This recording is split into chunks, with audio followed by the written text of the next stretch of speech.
ایک اور ہوا کی بیٹی قتل ہوئی پچھلے چند مہینوں میں یہ تیسرا قتل ہے جو ایک معصوم شہزادی کا ہوا. اتنی پیاری ہماری بہنیں جو ہمارے سرکل میں تھی، کچھ ہمارے کیسز تھے، کہیں نشے کی وجہ سے، کہیں گھریلو تنازع کی وجہ سے. میں یہ کہتی ہوں آپ چھوڑ دیں ان کو، آپ ان کو طلاق دے دیں، ان کو واپس بھیج دیں، ان کو کسی ادارے میں جمع کرا دیں، لیکن ان کو جان سے تو نہ ماریں، اور وہ بھی اتنے ظلم کے ساتھ کہ ان کی لاشیں دیکھنے کے قابل بھی نہ رہیں. 2 معصوم بچوں کو چھوڑ کر انیکا اس دنیا سے رخصت ہوئی. بہت ظلم سہا، تشدد کے نشانات، اس کو کہیں جلایا بھی گیا، کہیں اس کے کون سے جسم کا حصہ تھا جہاں اس کے زخم نہیں تھے.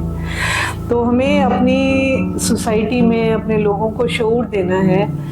جہاں ایک انسان کو بچانا، انسانیت کو بچانا، وہیں ایک انسان کا قتل اور ایک بے بس عورت کا قتل جو ہے وہ میرے حساب سے پوری انسانیت کا قتل ہے.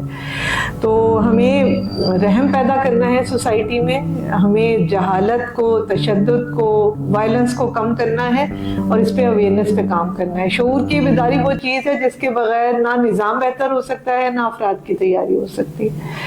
آئیں ہمارے ساتھ مل کر شعور کی بیداری پہ کام کریں، ان بہنوں، ان بیٹیوں کو بچائیں. اللہ بیٹیوں کے نصیب اچھے کرے.